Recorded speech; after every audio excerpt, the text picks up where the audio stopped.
Hey guys, thank you for watching part 2 of the video. Just quick before we get to the main part of the video, just a reminder that I now have a Gmail, talesofcindy@gmail.com, that you can email me at to have more specific stuff. So if you have ideas of topics that you want me to talk about, or things that, you know, you just want to relate with somebody who gets this, or things like that, go ahead and send me an email. I also have my Twitch stream, Tales of Cindy, that I chat and talk to people on. And then last but not least, I got a Discord server up for Tales of Cindy as of today. So that's Tales of Cindy chat. I believe there's a hyphen in there. So it's Tales of Cindy, one word, space, hyphen, space, chat. If that's too hard to find, please let me know. Send me an email. I'm not really good at taking comments, but I will keep working on it. All right, we're going to get back to the main video. This part's a little more emotional, but hope you guys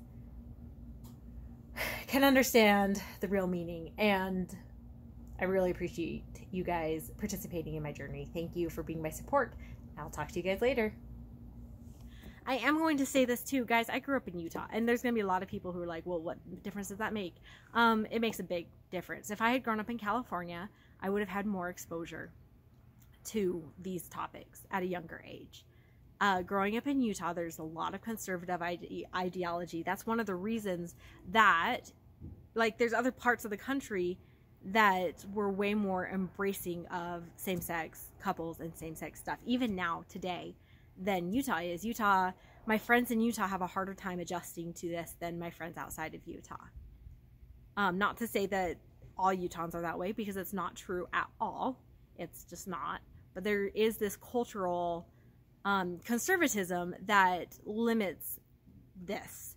So I grew up in this bubble of being told that being gay was wrong. Media was portraying lesbians as bad, and then there was me, and I'm not bad, and I'm not wrong, and I want to follow the rules, and I want to be a good girl, and I want to be all these things. And so the answer to that was to deny who I really was. When that day that I was walking home from my friend's house, and I had that thought about whether or not I was gay, right? Like, because part of me had that thought, if maybe I'm bisexual. It was, at the time, it was maybe I'm bisexual, not maybe I'm gay, but maybe I'm bisexual. And when I had that thought, I stuffed it down as hard as I could, as fast as I could, because I knew that my family and my culture and my religion and my friends could not accept that truth, and I would lose pieces of all of them if I embraced it. And I did not allow myself to even give it a second thought because of that. And the power of denial is strong, guys. But I knew that I would lose things that were very important to me by being gay. So I didn't even let myself entertain that as an option. That's compulsory heterosexuality. It's not saying that you're forced into it. It's saying that you're not accepted if you're not it. And that was the world I grew up in. Yeah, I was exposed to a lot of other things, but I was exposed to lesbianism in a way that I only could picture it as bad and not me. And so I, knowing what I would lose, never allowed myself to entertain that at that age. And then I shoved it so deep that I just lived in denial for the next couple decades, or next 15 years, I guess is closer to what it was, next 15 years. And I wasn't wrong, guys. I wasn't wrong. I have had family who struggle with me coming out. I have lost friends over this. My connection with my religion is tenuous at best right now. And I lost all those things that as a teenager I recognized I would lose because I came out. And it is 2020. So if in 2020, with how progressive we have become and how open and how accepting and how loving we have become, I still lost all of those things. What do you think little Cindy would have lost in 2004? Because it would have been a lot. Those friendships that I've lost never probably would have even become friendships. I would have been forced to hang out with the certain group of people, right? And I'm not saying there's anything wrong with that. Heck, some of my favorite people from high school are that certain group of people, the ones who were open and honest about their LGBTQ experiences, right? I love those people, but those would have been my only option. Like, you couldn't be a lesbian and hang out with the kids I hung out with. And I'm not saying that to judge the kids I hung out with. I'm not. It was just the world we lived in at the time. And I pray that those types of judgments aren't happening the same way for teenagers today, but I know they are, because teenagers are just assholes sometimes. I have given up a lot coming out. And I don't think people recognize the burden that is. And part of what I'm giving up is this idea that people will accept me and love me for who I am. I am an optimist. I'm a realist, but I'm an optimist. I like the idea that people are going to be kind and considerate, and that they're going to accept me the way I am. But this has had to force me to accept that they're not. And that's okay, I guess. I mean, it's really not okay, but it is. It's my life, and I can deal with that. I'm super, super grateful for those who have been willing to accept me the way I am. But yeah, it's not a cookie cutter version of compulsory heterosexuality that we're experiencing when all of us late bloomer lesbians are coming out and talking about our experience with compulsory heterosexuality. But there are continuous threads that we all run into that are similar, right? My version of facing compulsory heterosexuality is going to be different than somebody who grew up in the South and grew up in a Baptist home. And that's going to be different than somebody who grew up in a Catholic home. And that's going to be different than somebody who grew up in a conservative, non-religious home. They're all going to be different. But this idea that women are only valued in the relationship towards men does exist in our society. And women who defy that are not welcome. That does exist. And I have heard so many things, right? Like, I don't know what I would have told my youth leaders at church.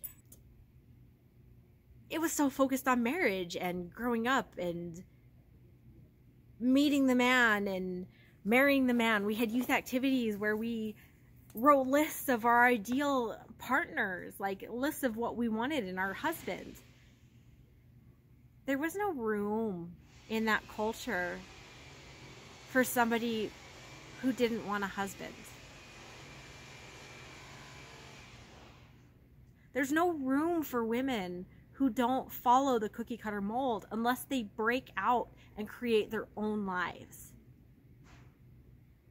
And because I didn't want to break out at that age, there was no room for me to be a lesbian. And I'm having to break out now.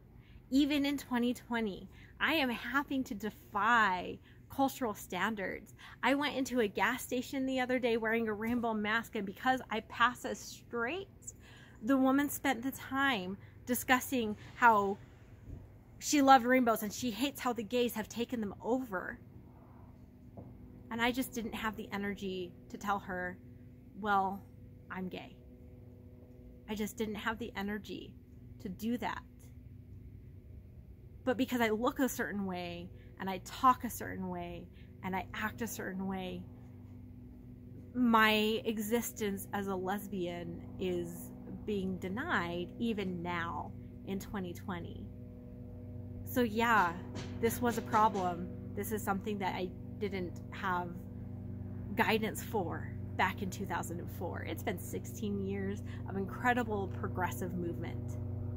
So no, back in 2004, I didn't know. I forced myself to not know.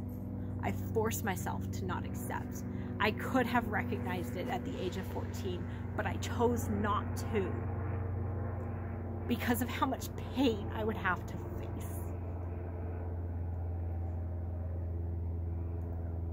And I don't blame 14-year-old me at all, because of the pain I have had to face as a 31-year-old has been enough to almost break me. I don't blame anybody for staying in the closet. Nobody should have to live in the closet. Everybody should be able to come out of the closet and be free. But I don't blame anybody who stays in it.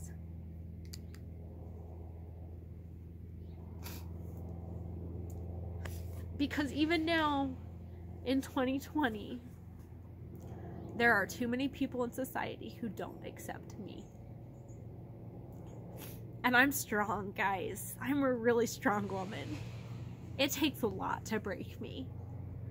And if I feel like I'm breaking, can you imagine if I was a woman who didn't have the support network I do, who didn't have the friends I do, who hadn't made the personal journey and growth that I've made? No, I don't blame a single lesbian in the closet for staying in the closet. And that's valid. I want them to have the freedom and the option to come out. But this journey of coming out is hard, guys. It's hard. This is a really hard road I have put myself on. Because compulsory heterosexuality is so prevalent. Because conservative ideas of moral rightness is so strong that I have to literally defy everything I have ever been told in order to be myself. And I get told on a regular basis that I should stop being myself, that I should hide back in the closet. And I'm just done playing that game. So I'm done having the word lesbian be a negative word in my life. I'm done. I'm embracing it. I, Cindy Crockett, am a lesbian. I am not just a gay woman, even though, yes, I know it's the same thing. No, I'm a lesbian. I am the epitome of a lesbian, because all it takes to be a lesbian, the only thing it takes to be a lesbian, is to be attracted to women and only women. And that's my life. So I'm a lesbian. I'm a lesbian, and I'm proud of it.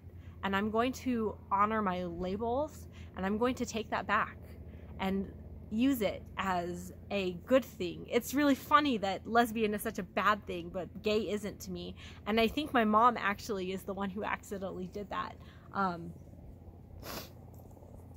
Because she kept trying to claim the word gay back for conservatives. I love my mom, but she would be problematic if, yeah, that would have been part of my problem had I come out in 2004.